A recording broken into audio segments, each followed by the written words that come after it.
Hello, and welcome to the Soul Shaking Love podcast. And my name is Valerie Green from CoachValerieGreen.com. And today I'm excited to be here with international relationship coach Dave Elliott. Hi, Dave. Hey, how are you doing? Great to be here. I'm awesome. And I'm really excited about this topic today because today we're going to talk about how to bring out the best in men rather than suffering through the worst. And I know this is something that all of my clients come to me with issues of, why did my man start in the beginning being this wonderful, chivalrous, doting guy, and then he's either pulled away or he's acting distant. I hear that from so many women. And so I'm really excited to dive into this topic.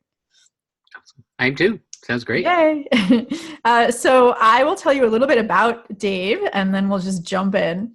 So when it comes to relationship transformation, Dave Elliott is a noted expert, author, and an accomplished coach who gets results for his clients all over the world. He's especially gifted at teaching smart, amazing women how to bring out the very best in men rather than suffering through their worst. Whether he's sharing his expertise in books or products or in some of today's most widely read relationship websites or on TV, radio, or stage, you'll come away with new awareness, skills, and strategies to get the breakthrough results that you really want and need to create the kind of life and that you love and you richly deserve. And I know Dave's also going to talk about the release of his upcoming book today, so I'm excited about that. So why don't you just start out with telling us how you got started in coaching? Sure. So interestingly enough, I guess I sort of discovered it a little accidentally. I got divorced many years ago, and it was a bit of a painful experience. And as men tend to do, we want to learn from things because we don't want to experience painful things because we're single-focused, outcome-driven, strategy organized, essentially. And I realized that there was stuff about relationships that I didn't really fully know or understand. And so I kind of discovered personal development to learn more about this idea of relationships and other things as well. And I found out that I loved it. And, what started as my own, pain or disappointment and just basically introduced me to some things that I didn't really know nearly enough about. And I wanted to change all that so that I could make sure it didn't happen to me again. And along the way, I started to learn a lot of stuff and I was able to help other people. And I got to say, I used to do something totally different. I worked at advertising agencies and I was a writer and a producer and a graphic designer. And I loved it. It was totally creative. But it's nowhere near as fulfilling as what I do now and helping people to, create even more love in their lives. So that just feels great. And so I was able to make a huge difference for myself and then make a big difference for other people also. Yeah, I love that story, especially since I know that I was divorced too, and it's one of the most painful things that anyone could go through. And I know for myself that really catalyzed a deeper emotional awareness for me. Like I processed through all those feelings and I got to a place of friendship with my ex-husband because I learned all these amazing communication skills that helped me to get through any emotion that I was feeling, and I imagine that really catalyzed a deeper emotional process for you. Like, do you want to share anything about your own transformation? Yeah. So I think that's a great example, actually, of, sometimes we kind of look at life and we focus on, misfortune or bad things or sad things. And I think that's a great example of how you and I both used what was a total disappointment. And frankly, we're better people for it. We learned from it. And that's one of the things I help my clients do. Like, just because you're doing coaching or you want more, it doesn't mean that, bad things aren't going to happen or the challenges aren't going to happen. But I think what makes the difference is how we navigate those challenges and what we learn from the challenge, the specifics of the situation, and what we learn about ourselves as well. And I think that makes all the difference in the world. It was upsetting and it was frustrating, and I didn't really want that to happen to me. I didn't think it would. And also I'm incredibly grateful for it in a lot of ways too, because Mm. of, who I became in the process. And, you know, um, like I said, I have no complaint. I love what I do now. And had I Yeah. not gone through that experience, it wouldn't have shown me this. This wouldn't have been revealed. And I wouldn't get a chance to do what I love. I wouldn't have written a couple of books. I wouldn't talk with amazing people all over the globe every day Exactly. that I love and appreciate. And I kind of um, live vicariously sort of through their successes, like, I get to be excited for them and see them do great things. And I can't imagine anything that is more fulfilling. I'm of course I'm probably biased in that, but I get to do what I love. So yeah, I call it a, you know it was a good deal. It's painful at the time, but it showed me things that I needed to see and then I needed to learn about, and I just don't think I would have learned it any other way. Yeah, that's so beautiful. I really agree that in our own lives and as well as the struggles that our clients are going through, that as a coach, we help people and ourselves, of course, see how challenges help us grow into the people that we want to be. And I think that that's, one of the benefits of having that mindset. Yeah, I would say one of the things that I'm constantly helping my clients with is like, a recurring issue is trust. How do I trust? How do I know this is who this person Mm. is, and how can I trust them? How do I trust them? How do I trust this? I'm like, how about if we stop trying to trust everyone else and we trust you? We Mm. trust you that no matter what happens with them, you're going to handle it amazingly, and you're going to be resilient, and you're going to be awesome, and you're going to be smart, and you're going to think about these things. You're going to have a game plan for it. You're going to follow your intuition. Oh my God, what a concept. I have a lot of women clients, and I'm, for a guy, I always say I'm one of the biggest believers in feminine intuition, in the entire world. I've never heard a client say, I didn't, I, they usually say, I knew that was going to go badly. I should have listened to that. And they oftentimes, shush down that intuitive hit that they get. And I never hear them say, I shouldn't have followed my intuition. That just doesn't happen. Exactly. So That's big such a believer. brilliant mindset shift, that it's not really about trusting the other person. It's about trusting your own intuition, and also knowing that whatever happens is a learning experience, that you're going to develop trust in yourself more over time. Yeah, it's incredibly free. I mean, you can, because having to try to trust every other person, every other situation, life by its very nature is uncertain. So if you're looking for certainty outside of you, you're Mm-hmm. going to be frustrated most of the time, and you're going to be kind of in a control freak type energy. You're trying to wrestle things down. You're trying to be sure and certain, and like that's not a great place to live from. It's not a compelling energy. It's not a feel good energy. It's not a confident energy. It doesn't seem attractive. It doesn't seem enjoyable. It doesn't seem fulfilling. So, one of the biggest things is helping my clients understand, 6 human needs, why they do things. And, Yep. certainty running the show probably isn't going to make for, a really pretty highlight reel. It's going to make things tough, and it's going to make the experience of life way more difficult. And I Exactly. don't think they need it. Exactly. And developing that sense of trust in our own intuition is huge. Yeah. Just because that frees us up to not need to know what's going to happen in every given circumstance, and just allow other people to be who they are, and trust that we'll know how to respond in an Yeah. authentic way.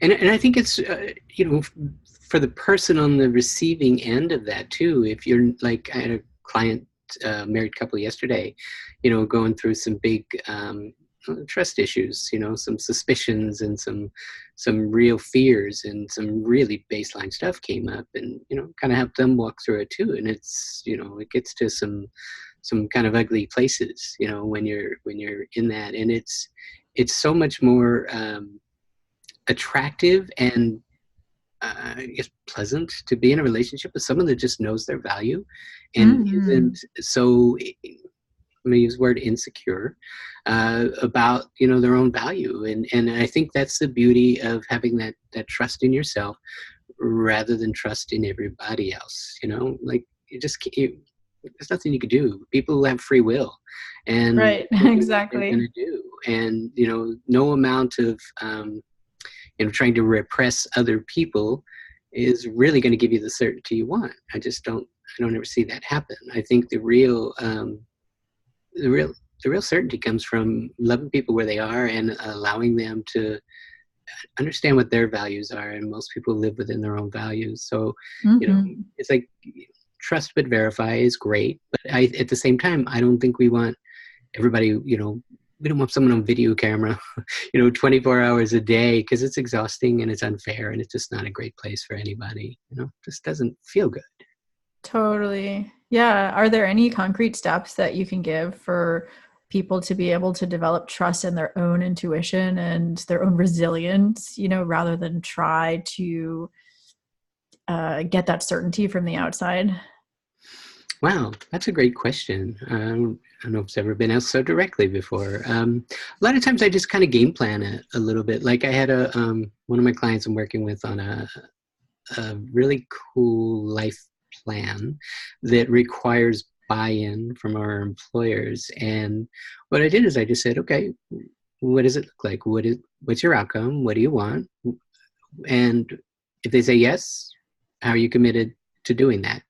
If they say no, how are you committed to showing up? Like you don't want to have Yes. a random moment of like, you know, you know, disappointment or crying or breaking down, because that's not going to look good for you. But you want to, you know, it's a negotiation essentially, and you always want to know that, you want people to know that when you came into that negotiation with confidence, there's great reasons why you want it, there's great reasons why you deserve it, it's great reasons why it's in their benefit too. So you got to kind of sell it as a win-win.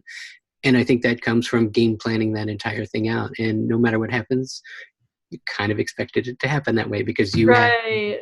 you know, you have a response ready, and not a reaction, but you have a response. And I think that's kind of the difference. You know, a reaction is like, you know, you didn't really see it coming, and it was just this.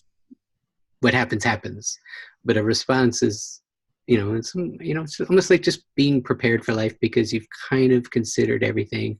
And again, the trust is in yourself. No matter what happens, there's no guarantee that, you know, people are always going to agree with you and give you what you want. But again, if you know your value, you can, life will give you more when you Hmm. ask for it, you know, and when you know that you deserve it. Again, it's about, you know, relationships or life or jobs. It's all about like, what is the amount of value that you create?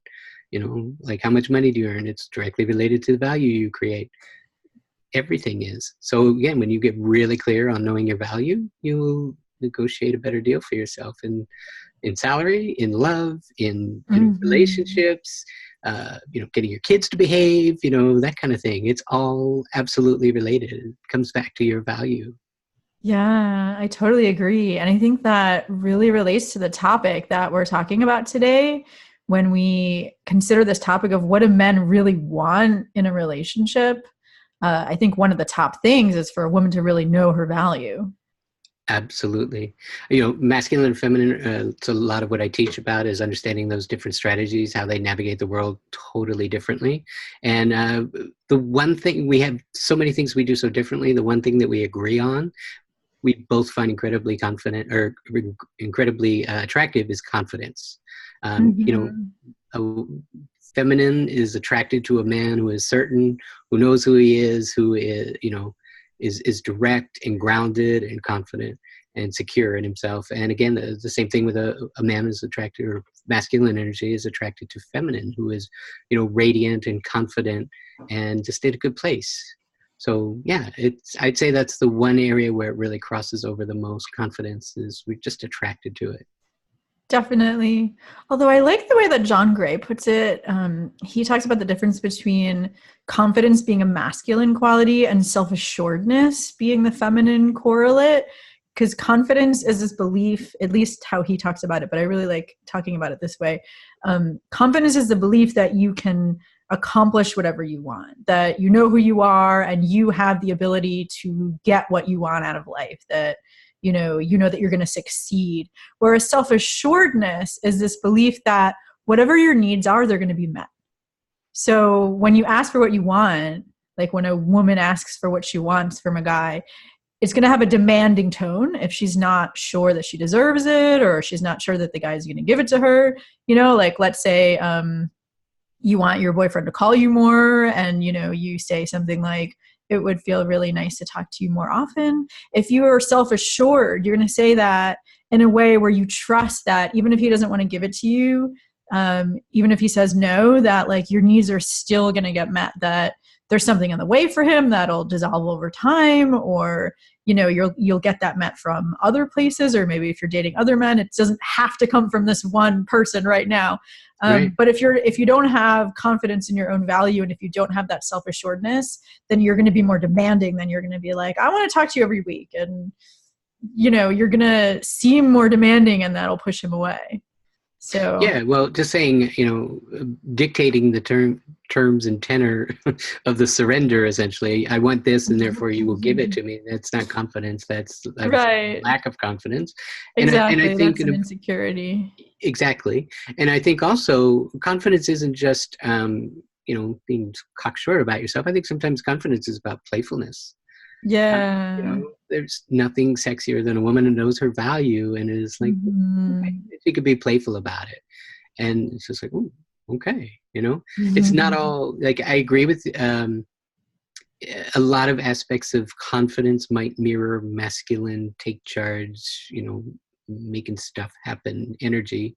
But no, I think there's a lot of great ways, and self-assuredness is a great way, to label that for the feminine. So yeah, I agree. That's a great distinction. Yeah. And I mean, also, of course, confidence, like, we're confident that we're communicating something valuable in this interview. Like, confidence is a good thing in the workplace and in many areas of life. It's not like women. I teach, and I'm sure you do too, that it's important for women to also have masculine energy in their day-to-day life. Oh, absolutely. Yeah. When we're interacting with a man in a romantic relationship, what he really wants is for her to be in her feminine. And so let's just talk about, I know we've teased out this topic a lot in our promos. So what do men really want from a woman in their relationships? I would say he wants to be the hero. He wants to be respected. He wants to be appreciated. He wants to be able to give his gifts and have them received. He wants, respect and appreciation is huge for a man, I think. And it really, if he can't get that, and he starts to ask the question, like, what am I even doing here? And it's just like, sometimes if, past wounds or insecurities, require you to kind of keep a man at bay and not accept his gifts, or not, like meet him on a first date and like, oh no, I'll pay, or something like that. It's a little off-putting, I think, sometimes. And again, it just, feels like they aren't fully received and acknowledged for who they are. So I think that's a big part of it. They just want to win the game. Men are pretty easily understood and conditioned, I think. And I think the challenge comes when using feminine navigation to understand a masculine mindset. I think right. that, you're trying to put emotion over top of something that really doesn't have any emotion at all. It's logic and analysis, and it's just straight up like, what's the benefit of this? Should I do it? Should I do it? Should I do it? And what's the point? What are we going to get out of it? Exactly. And so what's I think the goal? How are we going to get there? Right. Is now the right time? Should we do it? Or is this a big waste of my energy? Should I just save my energy for later? And yeah. And I mean, women have that in them too, because everyone has both masculine and feminine energy. So I think that women can understand it that way. I think it's hard for women to understand how, because with most women, and obviously this is all generalities, right? Like there's huge continuum, right? It's not like we're saying this applies to everyone. But with most women, I think that we make decisions. Yes, of course, we use logic and analysis, but we also our emotions will come into play for that decision too. So it's hard for us to take that out of it. Whereas for a lot of men, they'll make decisions without an emotional component. It's just like, does this make sense? Does this have the right ROI? Yes. Is it worth doing it? And the way I explain it too is like, again, there are lots of generalities. We all have both Right. energy. The masculine in me is like, I'm outcome driven. You come to me with a problem, I want to solve it because that's what I do. Right. And Exactly. here's what I also know. A lot of times when I'm working with women especially, I'm actually working from a more of a feminine appreciation, nurturing, creating a safe space, opening her up so that she can be heard and understood and appreciated. All of that stuff is coming from like a more of a feminine approach. Now the masculine says, outcome driven. If I make her feel safe, I can help her get what she wants a lot easier. Whereas, Right, exactly. it's so one thing, it's like it's a whole toolbox. If you think of it as a toolbox, I own it all. There is a time to nurture and develop relationships, build trust. And then there's a time to just be direct and like say, look, I got to give it to you straight. Right. And that's more exactly. of a, cut to the chase. Yeah. So there's a time and a place for everything, but most of the time when I'm coaching women, I can't be too direct, or, like a man. Men tend to communicate in ways that can be off-putting. Like two guys will be calling each other names and insulting each other, and that's how we bond. Or you can Right. be sitting out there, two guys can be fishing in the woods and they can say 6 words in an hour and they think they had a great time. A Or a woman, great conversation. yeah, and a woman would be like, he doesn't want to talk to me. No, Right. that's not true. We don't have Exactly. to, is the difference, because we're so connected. Like, that's a Yeah. different way of looking at it. Yeah. And I think, women can take being direct as long as we also feel safe and held and empathized with. Right. It's just about It sounds building like that, you're like that really beginning. you have to build the rapport in the beginning in order to be able to say, okay, let me tell you, is it okay if I tell you how I see it, and Yes. here's what I see for you to do. I think that's what's great about coaching, because it's both empathizing. Relationship coaching specifically is both empathizing, creating that safe space, getting their world, and then like coming up with a game plan for how to fix it. Right. So that's Absolutely. The masculine and strategy, feminine. solving the problem and fixing things. Now we're back into masculine. Awesome. Let's do this. So Yeah. it really is a great, and I think that's when you've really mastered it. I think when you kind of flex and flow and in and out, whatever the situation calls for, I think that's a great place to be. Definitely. So yeah, I mean, who would you say what are the main challenges that your clients have when they come to you? I think usually it's maybe some unresolved issues that they don't really know they have, or they think they've worked them out. Like a lot of times, so, like a lot of my clients tend to be like, mostly women. They have been divorced. Oftentimes they're moms, and they've got 1 or 2 kids. They are their full-time protector provider. They've got a lot of pressure on their plate, and so in order to be, run a household, there's a lot of masculine energy that kind of pulls them into that just to make things happen. And then, so again, like if they are single for a while and think like, oh, I feel good about my divorce, or doesn't necessarily mean that things are like, if you don't have someone in the household pushing your buttons that you think are healed because like no one's criticizing you because you're not in a relationship with anyone, and then all of a sudden, something happens, or no one's like leaving the top off the toothpaste or something like that, you think that stuff's healed, or someone shows up late and you're like, oh, wait a minute, I hate when someone is late. Right? If there's no one there triggering those things to let you know, like, hey, I don't think that's quite resolved yet.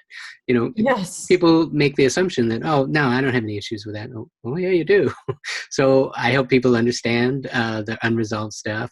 A lot of times it's like educating what we were just talking about, like the masculine, feminine strategies, making the assumptions that, men are just hairy women misbehaving kind of thing, as Right. Alison Armstrong Exactly. describes it as.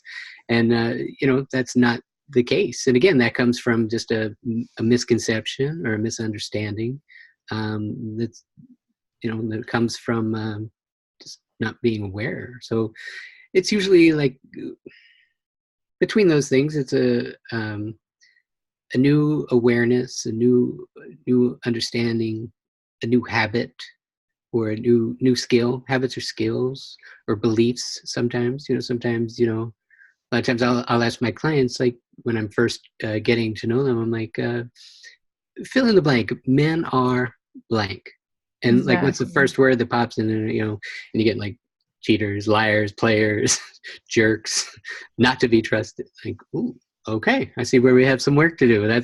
We're gonna dig right there, and so Exactly. that basically tells me again, because that's the belief that's already there. So we gotta dig around in that a little bit. Exactly. Because if you treat a man that you're out on a date with like he's going to cheat on you, if you, put that anxiety into the space, he's going to just pick up that you're anxious and you don't trust him. And then that'll turn him off if he is a good guy. And in fact, as ironic as it is, you'll probably create that energy again. And even if they had no interest and never did before, you'll actually probably create that exact scenario just because it needs to be triggered so that you can look at it from a new perspective. Yeah, that's what my second book is about. It's all about, getting the lessons Yes. we absolutely need and how they get re-presented to us again and again and again in order to trigger those things. So yeah, if you believe that, and you're like, see, every man I ever dated, has cheated on me, for instance, or every woman. My question is, okay, like what is your role in that? And again, I'm not victim blaming. That's not about that. I'm saying, like, is there anything that you did that might have contributed to that? For instance, do you have a belief that all men are cheaters, or all women are cheaters, or whatever it is? Just having that belief is sometimes enough to kind of, lead it in a direction that you don't want, because you'll show up consistent with those beliefs. So like I said, if one of the things that we're really attracted to is confidence, and you're in a relationship and things are pretty good, but you're constantly like searching your partner's phone, or checking up on where they were, or like something like that. It's just, that's not confident, that's not attractive. If you're constantly accusing them, like you're trying, like my conversation the other day was like, how do you prove a negative? How do you prove you're Right. not Right. doing something? Exactly. And it kind of becomes, I mean, because that's, I think, probably people's questions. Like, it's not like you can cause a guy to cheat. I mean, obviously, that's his own responsibility. But Yeah, just yeah, like what you're saying, if you have that behavior where you're checking on his phone, or you're accusing him of, like, where were you last night? And it doesn't match up with your story. Like, that's just going to push him away at the least. That's going to right. make him feel not trusted and like you got issues. And Yeah, it'll like, not that disconnect. he's necessarily going to be dishonest, but like he might think another woman is more attractive just because she's more confident. Because she believes in him too. I Right, mean, right, right, not exactly. constantly, being cross-examined every time he walks in or out the door, essentially. I mean, and again, that would be the energy. Again, I'm not victim blaming, but I'm saying there's a correlation, where if you treat people like that, if they really liked you and you could have a future with them, but your insecurities cause you to grill them, that's really not a good place to be for either of you, quite frankly. So it's really a much better idea to heal that for everybody involved, for him and her. 'Cause I Yeah. believe, like my own mission is, I want people, singles and couples, to have the love that they deserve, and I think the love they deserve comes from healing that stuff, and showing up healed and whole and in a good place, so that you you're not um, struggling with lack of confidence and frustration, and living on edge every day and wondering where your partner is, if they're working or with someone else. I mean, that's just exhausting. Who wants that?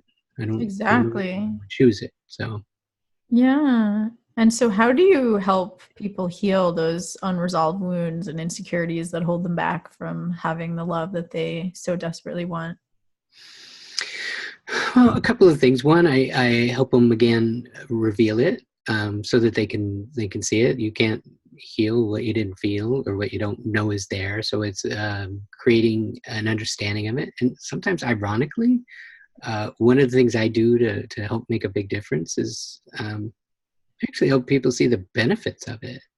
Like you and I were talking earlier on, like, our proudest moment was not our divorce.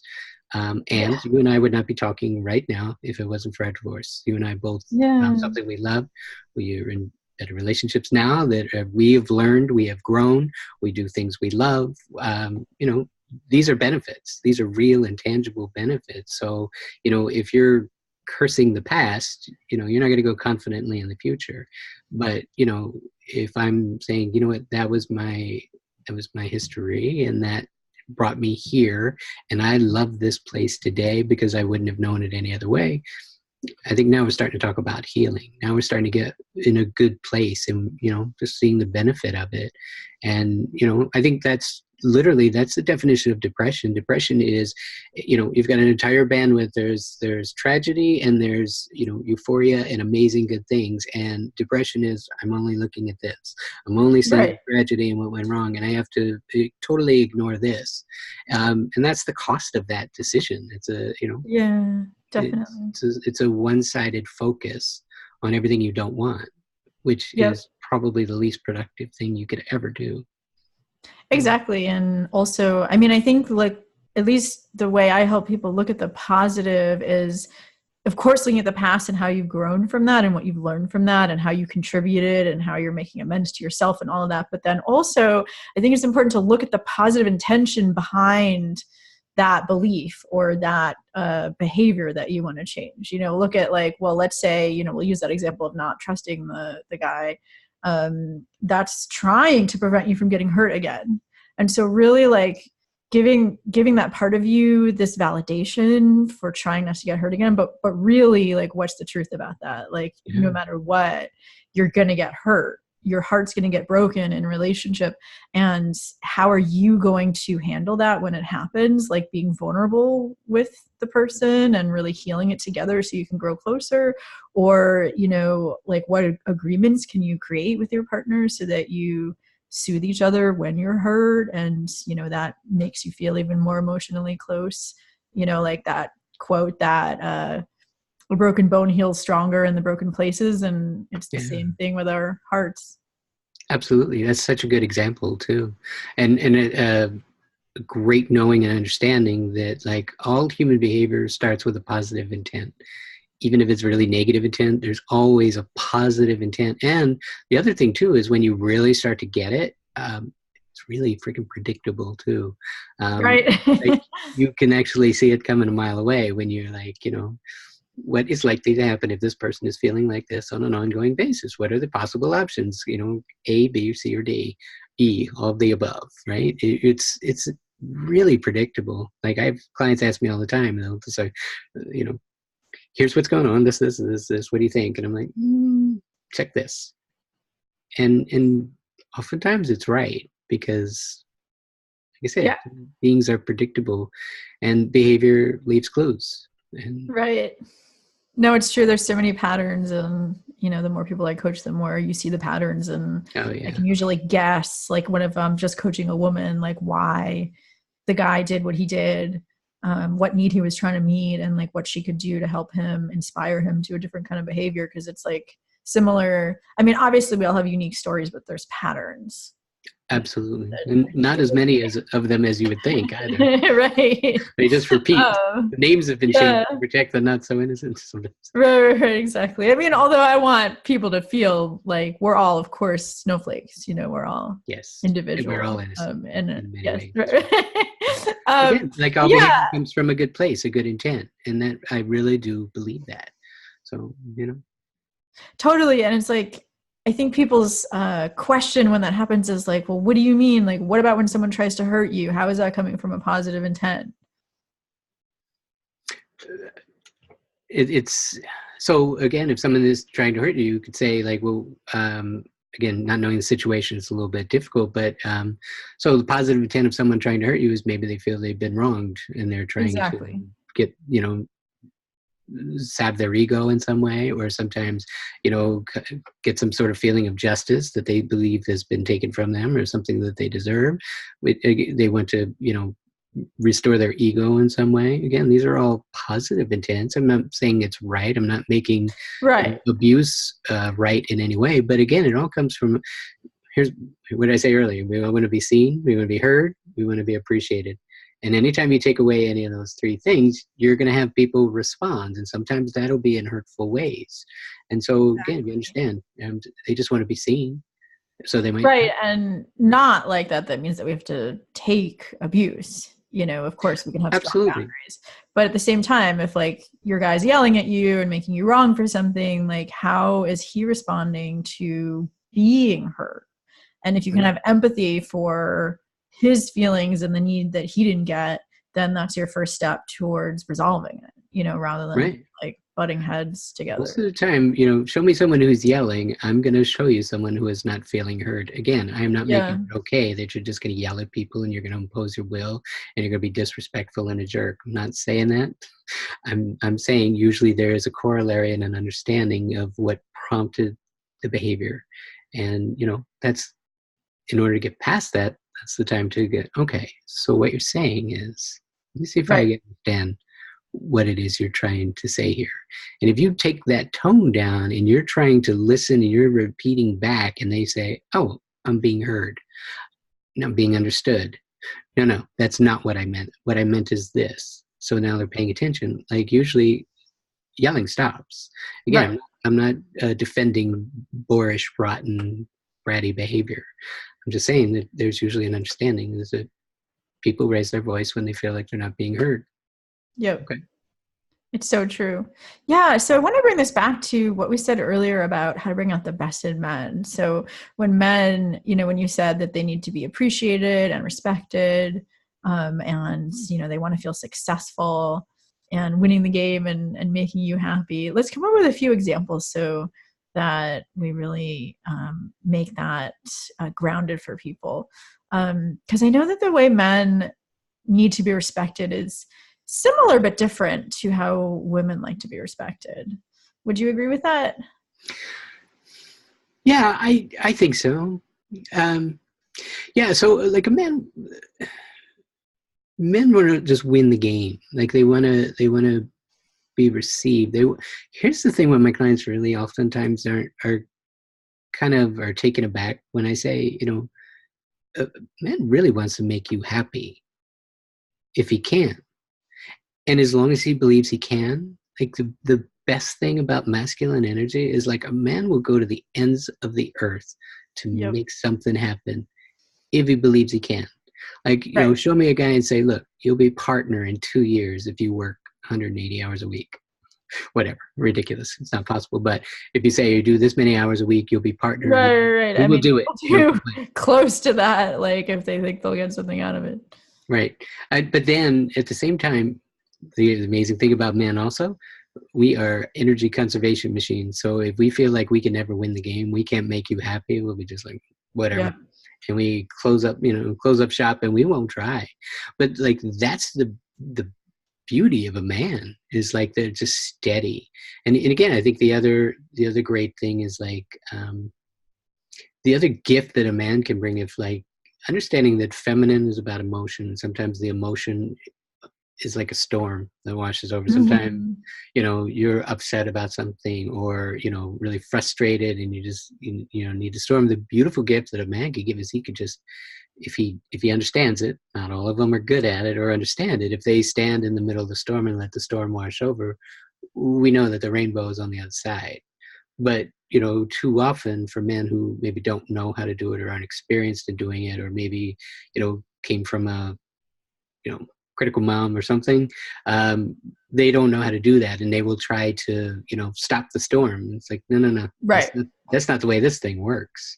Yeah. You don't stop the storm, you let the storm wash over and the storm ends when the storm's ready to end. So like that's just a couple of ways of just setting up your man to win. Again, like if you're in the middle of a storm, if you could just make the difference, they say, look, this isn't about you, I need to vent. Can you just hold space for it? Exactly. And If you like, let him if know, we'll you're do it. just like, can you spend 10 minutes just listening to me? I don't need you to solve the problem. That'll make me feel so much better. You Yeah. know, And go. you give it a parameter. We love that. You're like, wait a minute, let me get this straight. This is not a trick, right? All I need to do is listen to 10 minutes, and I don't need to solve it. And I don't even necessarily have to remember everything you're about to say. I just need to That's stand there and be present. Is right. that right? Do I have I the mean, parameters right? don't it's so true. It's funny, like my partner actually tells me that if I want him to remember what I said, to like tell him like I want you to remember that I said this, because otherwise he's just like, I love listening to you talk all day long, but I'm not necessarily going to remember it unless you tell me, okay, I want you to remember Right. this. Because like men have two different modes of listening, like one where they just want to let the storm like wash over them, or it doesn't even have to be the storm. Like Right. Alison Armstrong has this term, the Meadow Report. You know, like Ah, we're just yes. kind of like sharing the details of our day, and like he's listening and he's saying, "Oh yes, that's great," but he's not necessarily going to remember it. You Right. know, unless I say, "Hey, I want you to remember this," and then he's like, "Oh, okay, then I'll remember it." You know, Okay. so I And think that's sometimes another thing that women have to remember, like have to keep in mind, that like if they're like, "But you never remember anything I said," it's like because you have to set him up to think that that's really important. right. Wait, a storm, if I'm holding on to the storm cloud, the storm doesn't pass. So I Right. need to be a little bit connected, and I just have to be present. Like, yeah, that sucks. That's awful. I can't believe that happened. Right. But you're with them and present. But then on the other side of that, occasionally, you throw a guy a bone and say, I got something going on, and I just need you to listen for like 10 minutes. And I would help me solve this. Help me see if you have any solutions. You have any suggestions? I'm open for suggestions. And the guy's like, really? You got a problem I could solve? Awesome. This is what I'm made for. Bring it. Let's do it. Totally. We love it. We'll, Yeah. we'll do Although, I that. mean, I think that like a lot of women are stuck in circumstances where it seems like their man doesn't care and he doesn't want to solve the problems. And I think in that case, you're usually, because couples get caught in dynamics where he feels like he's not appreciated for what he's done, or that, there's too much criticism for what he hasn't done. So how would you recommend that women turn that around? So just in that description, when that is a man who is disconnected. That is a man who, as I said earlier, doesn't believe he can make a difference. Mm-hmm. So he's checked out. He's in energy conservation mode. He's like, what's the point mode? He's not. He doesn't believe that anything he does is going to work. And so again, that's my client. I'm like, where to get that idea? Mm-hmm. What is your role in that? Because it takes two people to create that. And again, maybe it is very modest, and maybe he didn't do a lot about it. Maybe that's his wound that he brought to it. I'm not accusing him. Right, exactly. I'm But like asking the with question. that kind of, because I have encountered that a lot, where the man is just insecure because he had like an overcritical parent, etc. Oh, that's But huge. then for him, he really needs you um to empower him, like you can do it, and appreciate the hell out of him when he does, and Yeah. make him feel like he's succeeding, and not from a mothering place, but from an empowering place. Yeah, I think one of the most beautiful things you can say to a man, I think, yeah, nobody wants to prop somebody up constantly. Like, I'm not recommending that, but I think one of the most beautiful things a woman can say to a man is like, you know, I know it looks tough right now, but I believe in you. Exactly. I think you'll do it. Remember the time you did this? It's just Yep. like that. And you Yep. remind them of a time where they were like victorious in the past, or they pushed through resistance and accomplished some kind of goal. Like, that's amazing. That's literally, they talk about like a woman that can speak life into a man. And Mm-hmm, mm-hmm. it's not propping someone up, but again, it's a gift that you give both ways. A man says to a woman, like, babe, I believe in you. I know you've got this. I know you have everything you need to do that. And this is a beautiful gift that I think a really effective partnership is built on. Two people who Definitely. love and see the best in one another, and are like, you know what, you got this, girl. I know you can do it. That's awesome. Totally. And Yeah. that's a big part of respect too, when we bring it Yes. to you. That, like, I mean, I think of course women need to feel respected too, but Mm-hmm. I would say more when you talk about the vulnerabilities, the core vulnerabilities between men and women, most men are scared of failing and not being respected, and most women are scared of not being loved. when you look at like what's the core. And so it's just so much more important that a man feels like you trust that he can do it, that you Yeah. believe in him.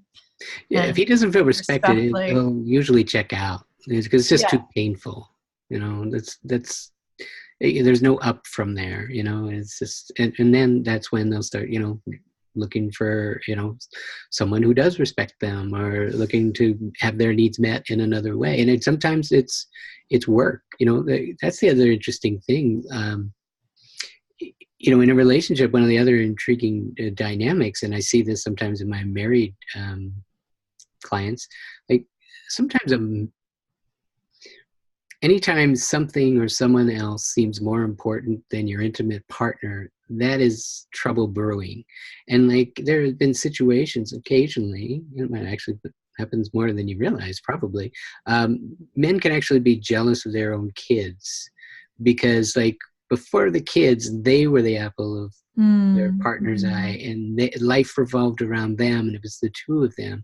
And now mom is come into the picture. He knew her before she was mom, and like those kids get all the attention. They get all the best of mom. And at the end of the day, she's worn out, tired, exhausted, and there's not a lot of time or attention for him. And again, like I said, men are simple and easy to understand. They want to win the game. They want to be respected. They want to be appreciated. They want to be seen as valuable. And a lot of times, when there's a challenge in a relationship, men they will often, if there's trouble in the relationship, a man's outlet will be they'll go to work. At work, they think he's a genius. At work, they think he's great. At work, they're paying him. Yep. And then a lot of women complain about how he's spending too much time at work rather Right. than realizing like if she was to give him more appreciation and if she was to ask for the kind of support that she needed so that she could then have more energy to give to him, and appreciate him for it, then he would feel more successful at home and want to be home more. Yeah, exactly. And that's just the strategic setting one another up to win. Because again, we all want to be seen, heard, and appreciated. And so as long as both of you are getting that from your partner, your relationship's most likely going to be in a really good place. But when those things start to slip and we get filled up in other areas, whether it's kids or whether it's work or whether it's hobbies or whether it's watching TV or drinking or any other addiction or habit, I would say don't listen to what people say. Watch their feet, watch where they are, watch what they're doing. That's going to tell you. Some people are on the computer, 24/7. Again, that's where their needs are met. It's connecting with a virtual community versus people that live in their house. So people get their needs met in all kinds of ways. Might feel respected there, and they might feel like they're experts there, and people respect their opinions and value what they have to say. And no one asks them to take out the trash. Right. Oh my God. So yeah, I know you've talked a lot about women in relationships. I know that you have a book for single women where you teach singles how to stand out from the crowd on online dating. So how does this really apply to singles as well? Mm-hmm. Well, just to clarify, that book is for men and women too. It's anyone to write a great dating profile. So I think I said earlier on, I was a copywriter. I was an award-winning copywriter in ad agencies. So one of the things that I would discover when I was coaching would be like my clients would say, this online dating isn't working. And I'd say, let me take a look at your dating profile. Can you mind sending that to me? And I'll take a look at it. And I'd look at it and I'm like, oh, I get why it's not working. Let me take that and I would take their profile and I would take the same information in it and I would just kind of mix it up and spin it and represent it. And I'd say, what do you think of this? And I'm like, that's amazing. I would date that person. And I'm like, that's you. That's your words or your meanings and your stories. I just represented it from a different perspective based on an understanding. Like what I realize is 1 out of 3 marriages starts with an online date. So yeah, I know. It is Isn't here that to amazing? stay. Yeah, it literally creates a much bigger, much bigger selection of people. Sometimes that That's good and that's bad. You meet people, you get to possibly connect with people you never would have met, at your local bar or church or wherever you met people before online dating. But the unintended consequence of it is that sometimes people can be treated more like a commodity when they've got, they Yeah. boot up their computer and they've got 50 people and like, oh my gosh, it's like a candy store. There's all these people and they're relatively same age, they're all within like 30 minutes 60 minutes of you, and look at that. Like it creates maybe a little bit of false abundance perhaps, and maybe has a tendency for people to go wider rather than deeper. Definitely. I see Yeah. that a lot with single people online. Yeah. Yeah. So, do you want to share a few tips with us about? Sure. Yeah. So again, I kind of introduced it, advertising principles, and I essentially, basically, I tell people that, it's a dating profile is an advertisement. Advertisement's got a bunch of jobs to do. An advertisement has to grab your attention, has to stand out from the crowd, it has to educate you, it has to inform you, it has to entertain you a little bit. And most importantly, it's got to have a bit of a call to action. If someone says, wow, he or she sounds amazing, and they don't say, hey, you sound amazing, we should get together. You did 6 out of 7 jobs, fail. Doesn't matter. You've got to, have a call to action. You've got to get people's attention. You've got to seem appealing, stand out from the crowd. Like, all those things are important. So I teach them how to sort of brand themselves, and talk about, like, most people throw a bunch of stuff at put a bunch of pixels on a screen and see what sticks. It's like, well, I like to have fun. I like to go out to eat. I like to do this. Like, okay, I think everyone does. You and the other 50,000 people on there. Yeah. That doesn't stand out. You blend in. And so, by flipping it, like, a lot of times people write their profiles based on, this is who you need to be. Like, no, that's not how this works. This is an advertisement. When's the last time you saw a TV commercial that said, you can buy our soap powder if you have 4 kids and you live in this area of the country? Like, you're not prospecting them.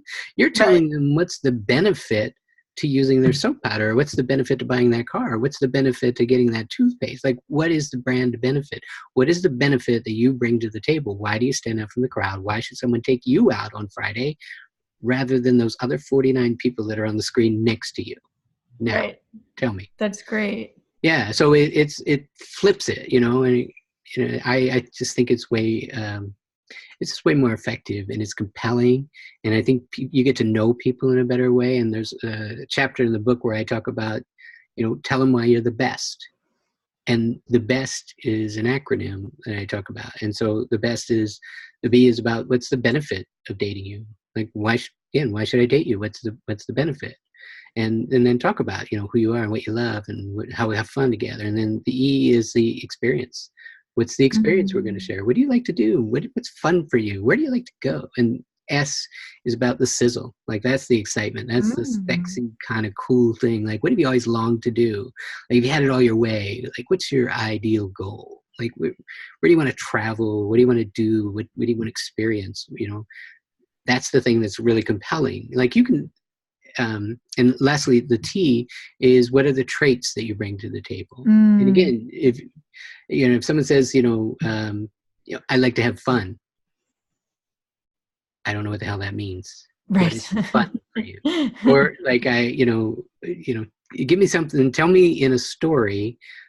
What is, I'm adventurous. The example that I use, and I think pretty often, like, I'm adventurous. I'm like, well, so you mean adventurous like you want to climb Everest, or do you mean adventurous like it's Thursday and I'm not sure what I'm going to do Friday?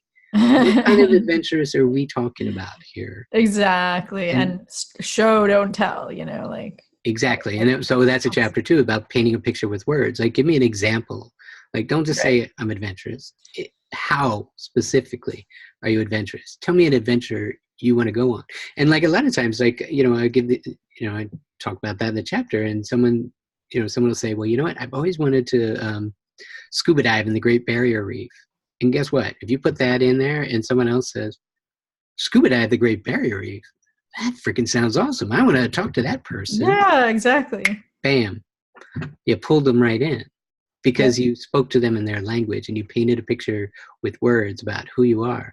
And just that one thing, it's like that's anytime you take a fact and an emotion and you stick them together, like now it's sticky.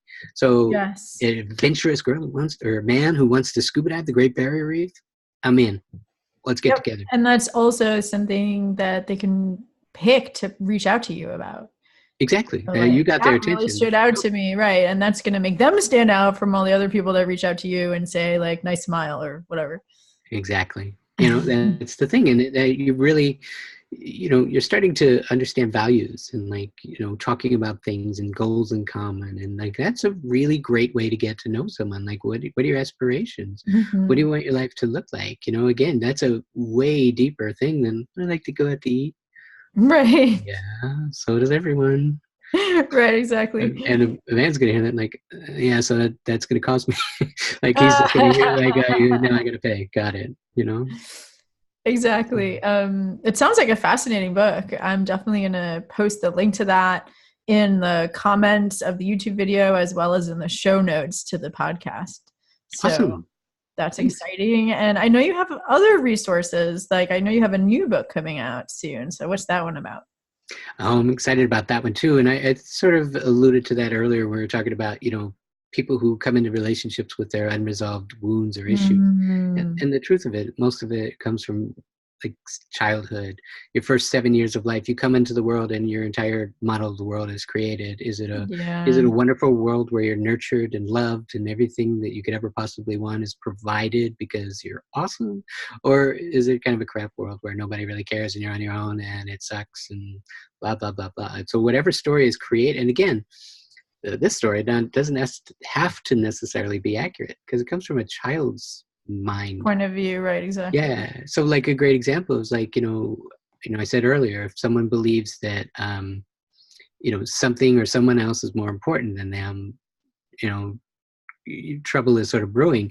And so, but that can be like, again, from my experience, I had a daughter who was like, we're like this, really, really close up until about 14 when the hormones started to move around and I became not the apple of her eye.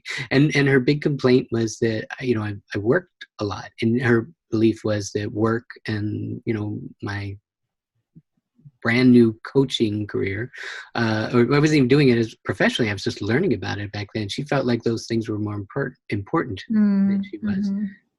I didn't think so, but she's, that was her perception. That was her perception. And the thing is, perception is reality. So you have to kind of look at that, and it actually ultimately served both of us in a lot of key ways.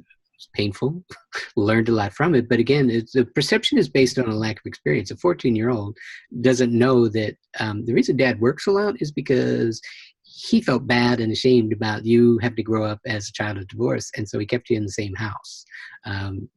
And so you didn't have to move, and you could stay in the same community with the same kids, get on the same bus stop, and have as much,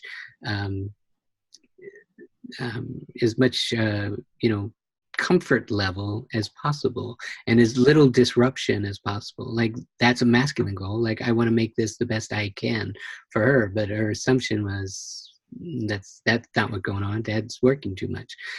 And the amazing thing is now that she's a mom too, and she has to work, and she says, "Oh my gosh, I have to work so much, and I can't spend time with my son." And I'm like, "Yeah, it sucks, don't it?"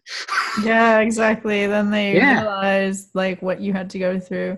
But that's really a great example because the beliefs we create as children are created from such a limited perspective. But as we talked about before, beliefs are like a self-fulfilling prophecy. So if she made that mean about her, that she's not important, and then she brings that into her relationships, then she'll, I like to say that the beliefs create the filter through which we perceive things. And so she's going to perceive that, her now husband isn't making enough time for her and recreate that. And so looking at those beliefs is so important. And so that's what your new book is about.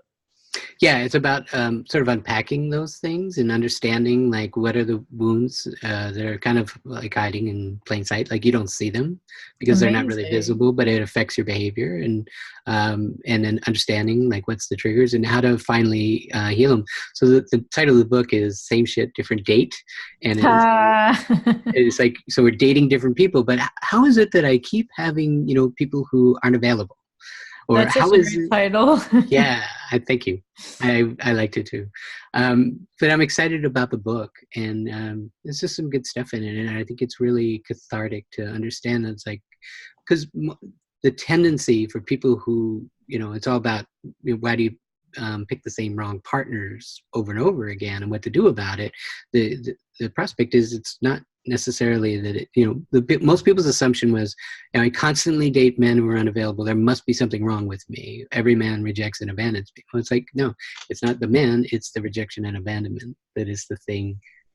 It's not the men, it's the rejection and abandonment. If you heal that, Right, become exactly. available, because there's some And level of you that's not available if you yeah. believe that other men aren't available. So again, you're kind of co-creating all those situations. So I think it's really very cool. I'm excited about the book. Yeah. I'm excited to read it.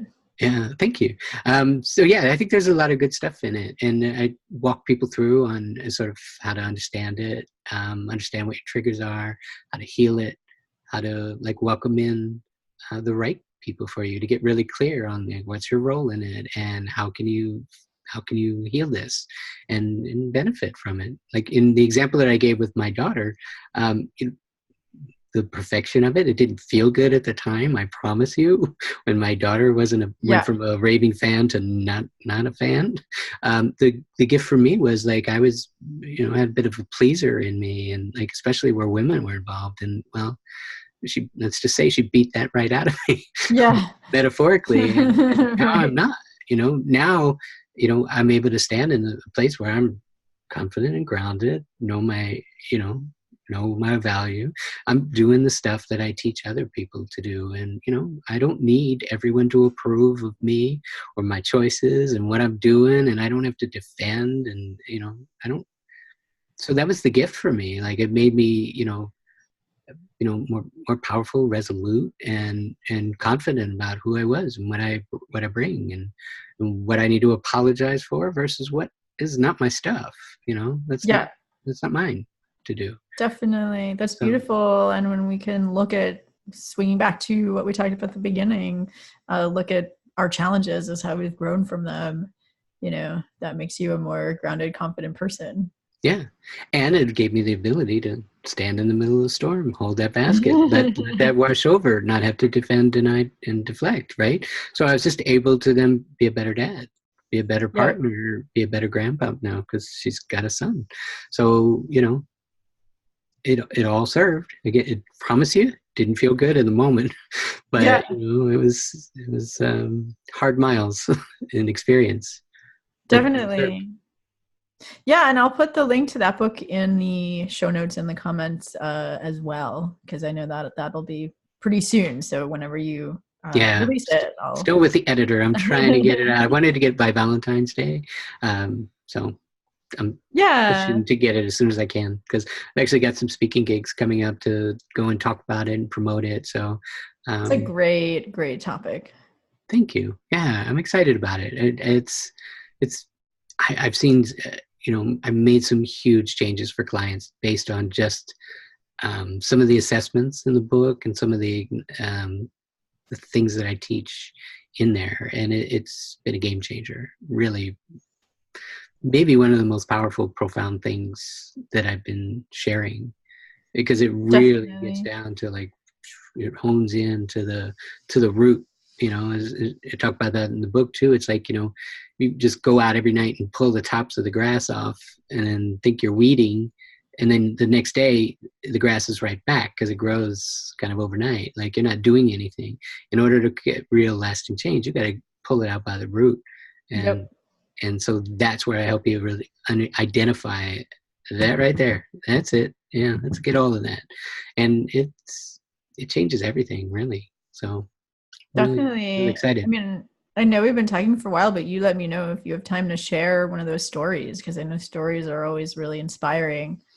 Yeah, sure. So, well, so here's the thing. I talk about one of my clients, Melinda, in the book. So it's also cross-contextual too. That's the other thing about it. It's tricky. And most people don't identify it because they don't see the commonality. So, like, Melinda had a pretty good kid growing up, and she had a mom who was very could be very stern, and she didn't tolerate much dissension in the ranks, shall we say. Mm, And her mom basically kicked her out when she was 14, when she had a different idea of how some things should be done. And the lesson that she took from it is never ask for what you want, because you'll just mm, end up rejected and abandoned. And then she yeah, replicated that that's tough. story. It's like copy and paste. She dated a guy who's European. He went back home. Oh, rejected and abandoned again for speaking the truth. Mhm. And then that guy died, rejected and abandoned. So rejected and abandoned looks different every time. And then the next guy, she was engaged to someone, and 7 weeks before the wedding, after she invited everyone she knew, 7 weeks, says, I don't want to be married now. Get out of Oh the my house. God. And so once again, speak your truth, ask for what you want, rejected and Yeah. abandoned. And then it jumped over, and it happened in her practice. She had a office space that she had a signed lease, and the person, reneged on the lease, and she was left holding the bag for the entire suite. And Wow. so once again, speak your truth, rejected, abandoned. You have to bear the consequences. And so this is a thing that she replicates again and again, and it looks totally different every time. You would never necessarily, put it all together, but when you do, and you say, "Up, how about this? What's that? Let's take a look at that."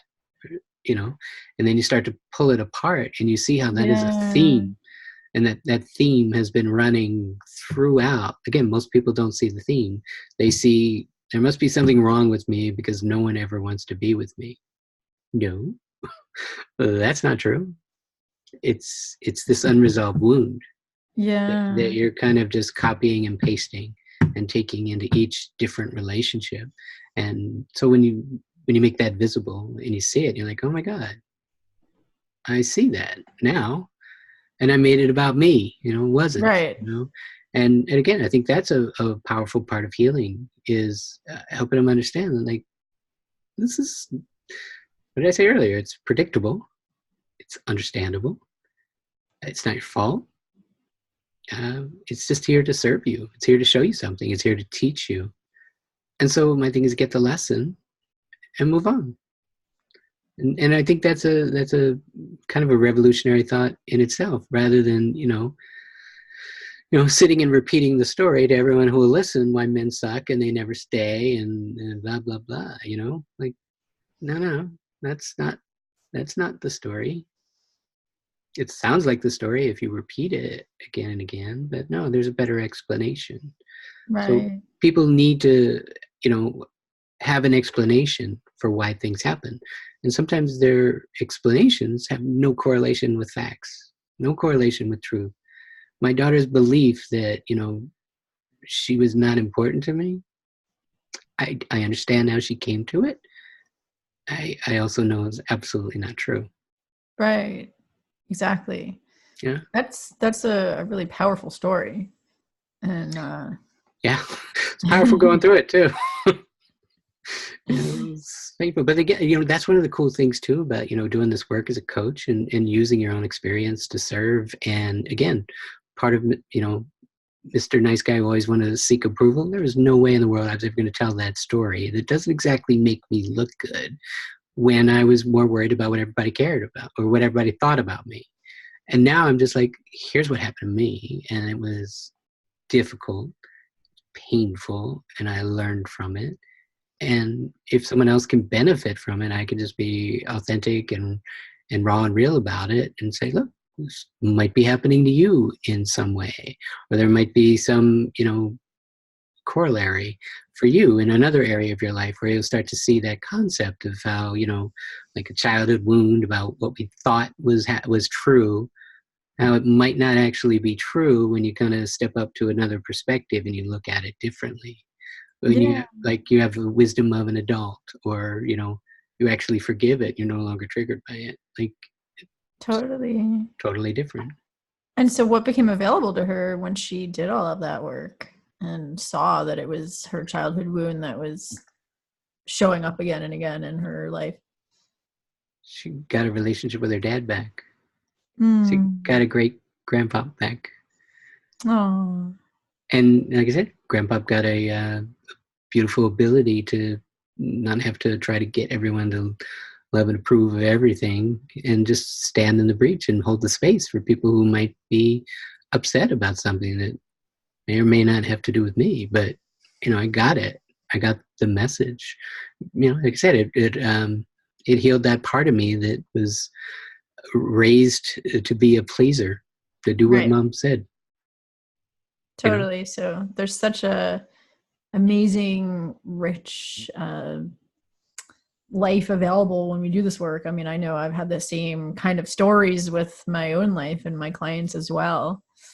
So Yeah, I definitely recommend. I'm excited to read the book, and I'll put the link below this video and in the show notes of the podcast. Um, awesome. Thank you. so, and do you want to tell us about your other resources? I know that you have something called the Very Satisfied Client Club. So, what's that about? Yeah, so that's not. I don't know if I call it a resource, but what that is specifically, like, and I'm sure you've probably had things like this. Like that was. Remember, I said I kind of lived vicariously through my Yes. clients' successes. So I'd wake up one day and I'd get a text on my phone that says, "Look, I got engaged," and I'd be like, "Ah, that's so cool." Because I knew where they started from, and so I turned those little photographs of a woman showing me ring in a photograph, and I turned it into my Very Satisfied Client Club. The women that I've worked with who have actually healed their stuff and then gone out and got into a relationship and got engaged. It is not about the ring. That is not the be all and end all. What it is, again, my background is advertising. It's a symbolic um, representation of the fact that one of the things that was one of the reasons people came and did relationship coaching with me is to get into a place where they could have a relationship, and they did it beautifully. And so I turned that into my Very Satisfied Client Club. So I have like this whole series of images where, and I get a quote from them Oh, about what it was like for them to work with me, and I constantly get to update it. And then sometimes I have multiples in a week, like I did like 2 weeks ago. I had 3 people that I worked with in 1 week get engaged, and it's just like, wow, oh, that's amazing. So that feels, again, like I said, feels really good to just be so proud and happy for my clients who, I get to see the trajectory of where they started here and now where they are. And yeah. yeah, it's incredibly fulfilling. So It's definitely wonderful. I'll have to do that. I have my own testimonials, but yeah, I didn't like. Did you create that as like a page on your website, or like how? Where yeah. does that live? Yeah, it's a page on my site, and then I've got an Instagram campaign that I put up, and I Aw, like in Valentine's Day last year. Actually, I should probably redo it again. I have more now. Um, I posted one for like first days of February, like, and all the way up to Valentine's Day, and showed like a whole group of them. So yeah, I should. I'm thinking Valentine's Day's coming again. I should yeah. probably post it again. So Aw, that's yeah. very inspiring. I think everyone benefits from that. I think so, and like I said, it just feels good, and I think people like a feel good story, Yeah, and it's inspiring. It shows absolutely people what's possible. agreed. Yeah, that's awesome. Wonderful. Yeah, so I know that you do have a free gift for everybody who's here today. And is it true that you created a system that helps women get a second date pretty much anytime they want to? Yeah, absolutely. And so I've got a PDF that I'm going to share with you, or it's on my website, and people can go and download it.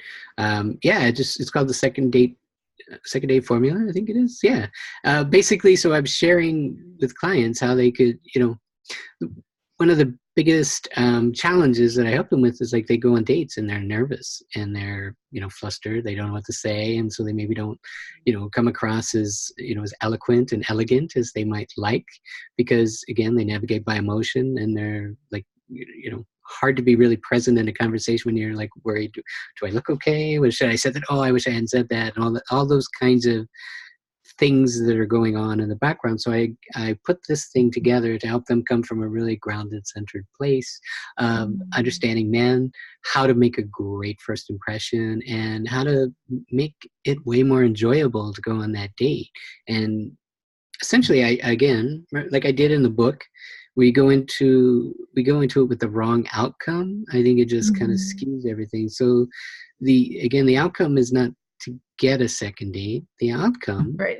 is to meet that person and see what's great about them and leave them better than you found them, no matter Yep. what.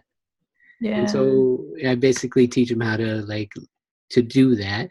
And the cool thing about that, follow me on this, when you meet a man, you see what's great in him, and you leave him better than you found him, chances are really good he's going to want to see you. Right. Yeah, it's kind of cool. I mean, I think that's whether you want a second date or whether you want to make your relationship better if you're in one, that principle applies. Yeah, absolutely. And yeah, so I shared it in that context, but yeah, you're absolutely right. I mean, that'll keep any relationship alive and thriving, essentially, if you're seeing the greatness in your partner and always, every interaction is an opportunity to see their greatness, leave them better than you found them. Like, Right. that's a relationship that'll grow and flourish, with no end in sight, right? It's just going to Yep. be great. So yeah, but Well, anyway, thank you. there's a So, link on there, and they can just go to my yep. site, download that. That'll be awesome. Happy to. Definitely, yeah. If you're watching the YouTube video, I'll put that link down below the video. If you're listening to the podcast, then I'm putting that in the show notes. And regardless, even if you're watching the video, you can check out the show notes for the podcast, which is at coachvaleriegreen.com/podcast/Dave. And I'll put all the links there as well. And you can listen to the audio of this if you'd like. So it's more power to everyone, whether you prefer video or audio. We want you to have this valuable information. Yeah. Choices are good. So thank you so much. Is there anything that you want to share before we part for the day?